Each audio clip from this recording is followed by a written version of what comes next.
Hi, everybody, and good morning, and welcome to this little conversation with Karthik.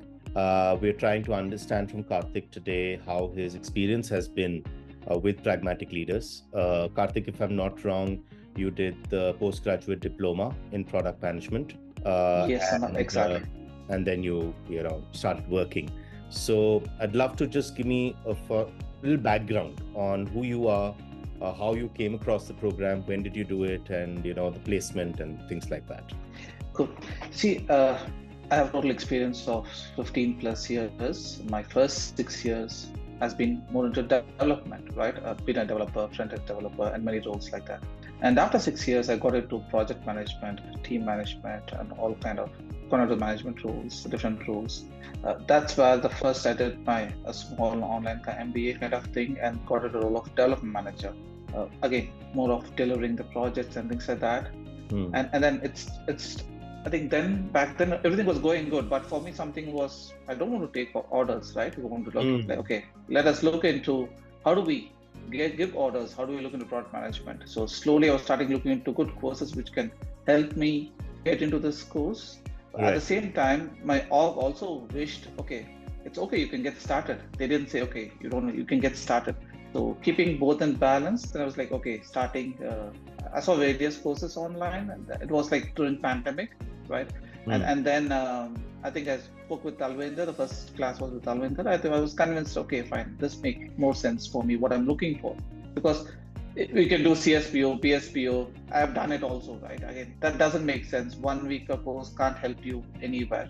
You need to do a full-time program. You need to have hands-on experience. As people say, you need to make your hands dirty to understand the concept, Sure. right? Sure. You just can't do your CSPO, PSPO, which I also have it. It doesn't help me a lot with Right. this. Yeah. So that's where the journey started. So what is that aspect of that conversation, one conversation with Talvinder, which something from there must have really struck you, right? To say, okay, Yeah. this is where I should go in. See, as I said, I was looking for, okay, how do I excellence myself in product management, understanding everything, right? He was covering exactly what I was looking for. He was like, okay, we have hands-on things rather than, okay, we have videos. I said, I don't need to watch recorded videos 100% or 90% or 80%. I want someone can teach me so that I can understand it, right? Book knowledge, we can read it, but I need to someone expertise who can come and teach me. So I Hmm. think I was convinced that we had some expertise who can to help us also. Yeah. Fantastic. And what was your experience during the program? I think we had many good mentors who came Hmm. in, right, helping us to understand various concepts. But rather than telling them mentors, they were also product managers, right? They were not just any other mentors who's coming and telling other things. They were also product management. So when I asked the real time scenario questions from my work, they were able to help me. Okay, let's say CSAT, for example, I was solving CSAT back then, and they were like, no, do this. You Hmm. can't go with this. Start with this from the experience, Hmm. which I've also implemented, right? I think we're not just talking about, okay, just book knowledge, right? I implemented that. That was a good POC for me to understand it and understand the customer. Yeah, back Fantastic. then. Did you also take part in the placement part of it? Yes, I think I also got 2 3 offers, but back then I don't want to move. I think I got some offers, but I decided not to move back then. I just moved now, but back then I don't want to move. Yeah. So you did an So internal again, the transition. placement cell was good. Sorry? Sorry. The placement cell was good. I think they helped me. I took to the interviews, got the offer letter as well, but back then I decided not to join. Yeah. And so you did an internal transition essentially, right? Yes. Okay. And did you like see a huge difference in your initial desire where you said that, you didn't want to be the one taking orders, you wanted to be the one kind of relaying them, designing them, deciding them. So did you see that change that you were so looking for? Exactly, yes. I was the first product manager from India, right? Back then, they didn't have any roles of product manager in in my organization, right? I think it was a small organization of 2,000 people in India. It was on for a European bank. We only had delivery managers in India because that's what India is good at, right? Let's Right. start with that, right? Right. And then when I went to this role, my title was still development manager, but still I was doing pure jobs. And then eventually I had a title of product management from India. I was first among to have that in India. Yeah. Fantastic. Congratulations. Congratulations. No, I know that Yeah, makes yeah, super. exactly. Yeah. So let's for a second just look at you said a very valid point that I didn't want 80 to 90% of recorded videos, right? I wanted somebody to problem solve with me, real life, right? So that is one aspect of it, which is the real life mentoring, the real life experience of actual PMs, POs sitting with you through the sessions. What apart from that, with regard to the curriculum, stood out to you and really helped you?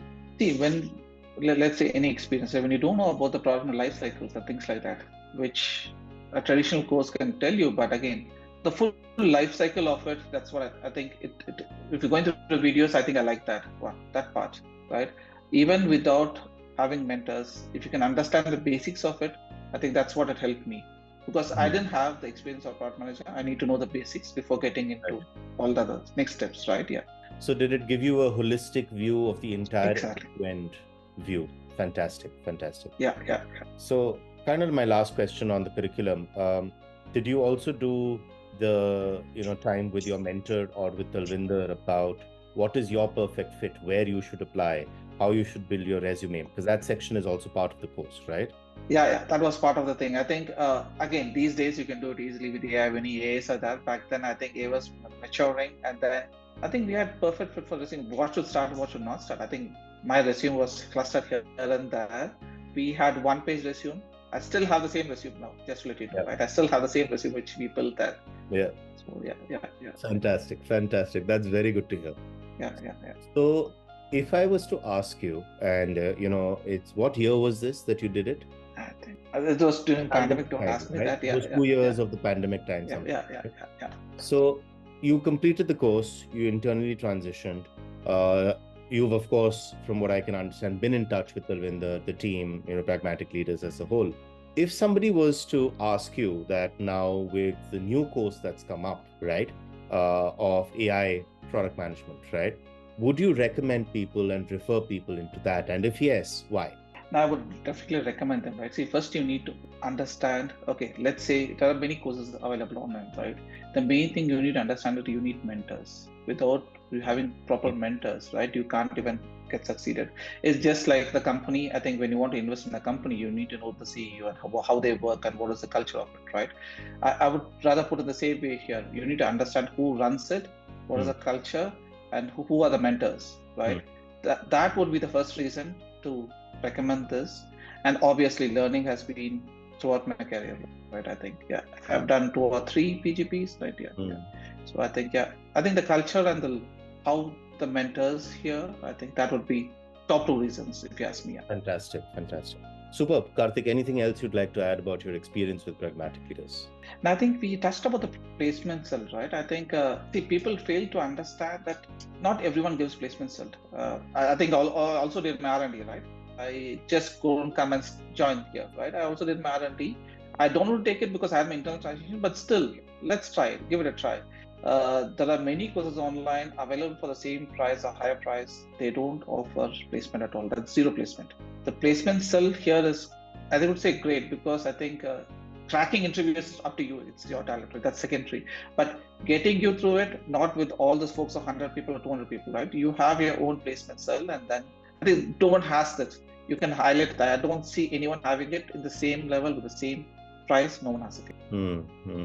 I think that's a very, very valid point. And, I think you subtly also pointed out one thing that placement cell, even though it may exist, at the end of the day, it is finally your work, which, defines how well you will succeed in it. Because a lot of people misunderstand, the concept of a placement cell. And, even when you are in university, when you are in college and you do your college as a placement cell, they don't get you the job. You have to put in the effort, right? They Exactly. will guide you. They will say these are the guide. This is the guidebook. This is the best playbook, etc. But finally, you're the one who has to do what you have to do. So just as an ending note, help break this little myth or misconception for us. See, let's start here, right? Let's say before going to placement, you can book an on session with your mentors, right? So you need to book a session and understand it, what you're going to do, and take a mock interviews, things like that, before you go into the real interviews. You just can't go to interview and say, okay, I'm doing great. I'm just okay. You also need to understand what the company is looking for. You just can't go without a domain knowledge. You have 1 year to learn all things, right? You have mentors to help you. So that's what even I got into place by. As I said, I also got offers, but I didn't took them. But this journey helped me to understand some, for example, e-commerce was new to me. It helped me understand it. So again, placement cells, as I said, in this price range, no one has it. Forget about first year talent and everything. No one else has it. But if pragmatic having it, again, end of the day, you make sure that you also use your talent, right? Got it. This is very, very valid. Thank you so much for that, Karthik. Yeah, guys, so this is the end of this part of the session. We'll very soon be chatting with Karthik as well on a very, very fascinating topic. And I think it fits with Karthik's wheelhouse very, very well, which is, the world of AI coming in, the third wave, so to say. How does one handle this entire change in tech and in the industry? And Karthik, with his experience on the tech side, moving into the product side, I think would be fabulous. So stay tuned for that. Thank you, Karthik. Thank you so much for this Thank session. you. Thank you, Amar. Hi, everybody. Good morning and welcome to this great discussion we're going to be having with Karthik on a topic which is pretty much trending today, but we'll get a much more in-depth view basis Karthik's background, and we'll just get to that. So the topic we're going to cover is, for the podcast, tech trends, skills in demand, and AI job search, right? I think Karthik comes with almost 15 plus years experience, Karthik, moving in from the developer perspective into the product manager, product owner perspective. So I think he's very, very well positioned to talk to us about this. So Karthik, hi there. Good morning. Hey, hi. Good morning, Amar. So why don't we do this? Why don't you tell me a little bit about what is your current role, how you quickly transitioned, and just your overall take on this whole third wave of AI today. Cool. I have close to 15 years plus experience in IT industry, right? And then currently as a product manager, close to 3-4 years now. My current role, I think it's in and around AI, to put it like that, right? Again, you still have system responsibilities, but AI has been one of the primary focus area for us. Just not because of the wave, right? We started it way before your GPT 3.5 released. We started automation before that, and then it continued to do that. We are continuing doing that. It's for the one of the bigger bank in Europe, and yeah. Fantastic. So you made a great point there, right? So in 2018 to 21, I was also working with a joint venture between Google and Tata Trusts, and AI was already playing a role in the work we were doing, right? I was heading the product and building it for rural India, and ML and AI both, and these are two different things yet connected to each other, right? Was already flowing in, like you're saying, which I think a lot of people just take it, like you said, when ChatGPT started, is when AI began. It's been around. Exactly right. Yeah. It's been around for decades. I think today the hardware and the infrastructure and the software and all those aspects have been able to now catch up to what the vision behind it has been since, pretty much, if I think conceptualization was in the 1950s or 1960s, if I'm not wrong. Yeah, I think it was a long time, right? I think, so for example, we can also talk about the transform models, how it changed it, right? I think people fail to understand the transformer model, the diffusion models, things like that has been introduced these days, instead of putting all into a bucket called AI and saying that, okay, this just started. Right.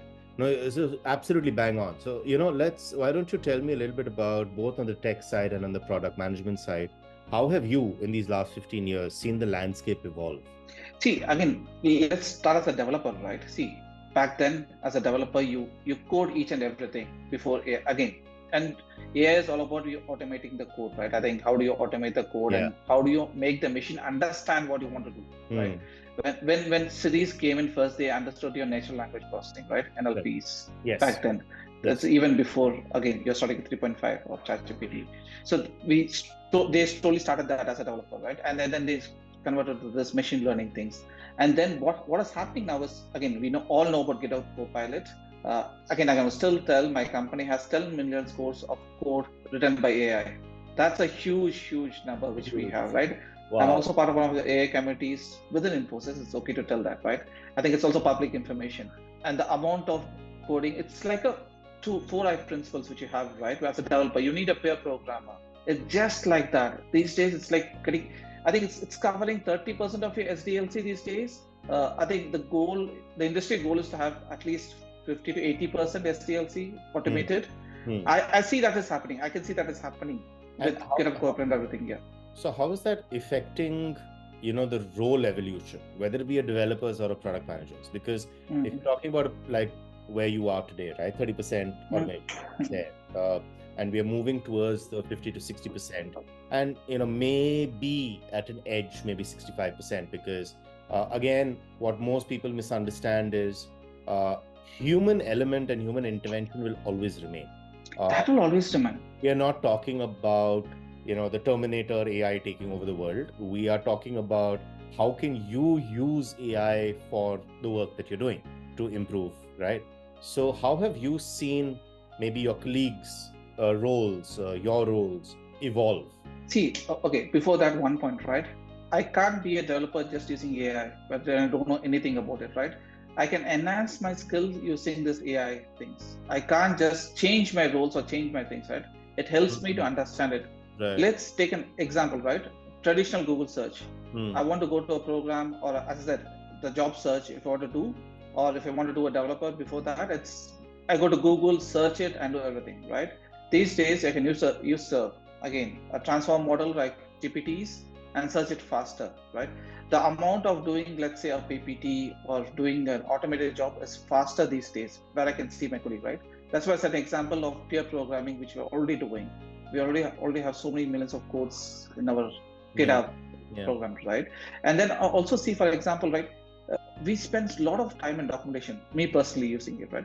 A lot of time in documentation, right? Transform models can help you to automate it. Let's say automate it even more faster. We spend more than 3-4 days in a month in documentation, or more than a week, right? A BAs. I think this makes the work faster, and also for research R&Ds, our customer interactions, right? At least having some of the questions prepared for that, or doing the R&Ds. I think this will help us to do it faster. At the same time, you also need to understand this is not 100%. You still have hallucination and all the things, right?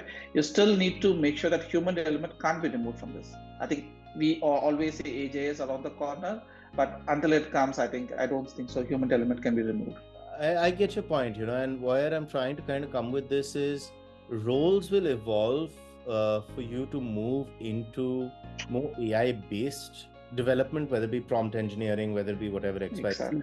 Right. But the fact that you will still need that human behind, whether it be training the model, whether it be tagging things, say for example, object identification is already been a big thing with Amazon, especially in Amazon if you're using their ML services, right? But it's evolving now to another level, correct? Exactly. Yeah. So, but it's always the human behind it, which is the one kind of building it, right? And the human in front managing it in a way, if you want to call it that. So let's talk a little bit about what are the emerging technologies that you see which are having this huge impact on the product management world, right?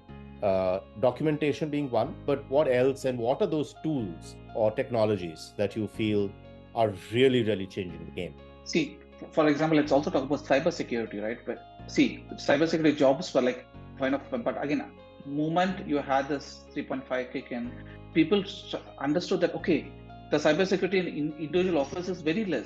I think it's less than 30% of what they required. And if you see the number of openings coming there right now, it is huge, right? I think it's going to increase by 30%. If you see the NASCOM data, it says 30% by next 2 years, right?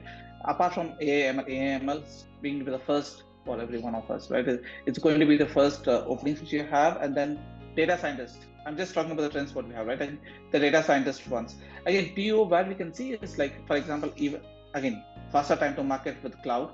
That's also there. You also see these days why NVIDIA stocks went crazy, because let's take an example, right?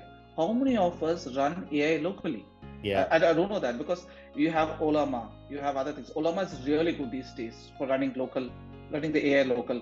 I think less than 7 billion, 8 billion parameters you can run. But if you want to run a really good, 150 billion, things like that, you need to have a great computer. But again, with our systems, we can run 7 billion parameters. Sure. Say the Llama or other models, right? We can use this one. But how many of us do it, right? As I think, let's say product management. first, again, we all know we need to understand the domain, right? And what is cloud computing? Do they understand what is cloud computing? Why do we need private cloud and what is public cloud? Some of the basics, because when I came into this, I was not knowing it. I guess when I say again, I might be knowing it. Some new product management not knowing. Okay, what is CI series in that? Why do you need a public cloud? Faster time to market. Again, we have many things within that, right?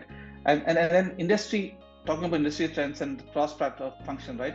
If you see developers, just to start with that, back then we didn't have full stack developers. The number of opening for full stack developers is Very, very right. increasing Yeah. very rapidly, right? Back then we didn't have that full stack. I Yeah. think we had a mindset of, okay, I need only this developer doing only this job, Correct. right? Correct. But increased number of openings and things like that, we are looking at. So again, we here in our organization also, like the full stack developer opening went up from what 8-9% in 2021, and 2023 we almost had close to 28%, right? Very, And that's very yeah, good. because there's a huge jump there, because we need a same developer to do many stuffs, right? Correct. And then Correct. as a product management, again, as I said, the three areas which I see is like AML, data, and then I see cybersecurity. Yeah, these are the main things. But again, cloud computer, we just need to understand the basics, I guess. For So, product manager, I think you don't need to go into deep, yeah. so let's deep dive on the product management bit of it, and I'm going to kind of break it down Mm. into three questions, right? Number one, what are the skills that are increasingly becoming important for PMs? Number two, how does a PM today or someone wanting to transition into PM role keep themselves updated with these rapidly changing trends and the tech? And number three, finally, combination of the first two as well. What are the roles that are now going to come out in AI product management, which one needs to start developing themselves for? See, again, as of how I transitioned from my experience, right? I think first, again, you need to have your domain knowledge, right? And with the AI, I think you need to understand the machine learning. How does machine learning works, right? And then how does, without data, AI is nothing, right? You need to have your data, and you need to understand. Okay, how do I have right data? Uh, Things like that to understand and do it better. And in our experience in day-to-day things, if you want to keep update yourself, you need to, I think, continuous learning.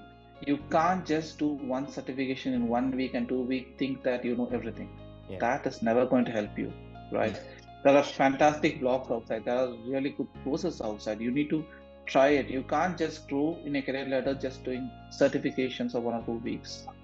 Again, just to point out, back then when I was doing some pragmatic when I was doing, then I was not. I told you very clear. I'm not looking for certification. I'm looking for learning. That's the thing. Talvinder said, if you want certification, I can give you now. I'm just saying example. You need to learn. Continuous learning is important. Yeah. There are Yeah. many blogs. Every model is coming every week, right? Every month you're having new model coming up. If you go to Olama and then synchronize that, you have new models coming up every month. How do you keep up with that? That's where you go back to basics. You need to understand how does a machine understand it. Try building a small. Okay, take an LLM and build top of that. Yeah. Don't need to build your own LLMs, right? Take LLM and do for a particular job. Just say, okay, only coding, only document, only do for that. Start with that areas to understand it. If you can't make your hands dirty, you're not going to go anywhere. You're going to stay there.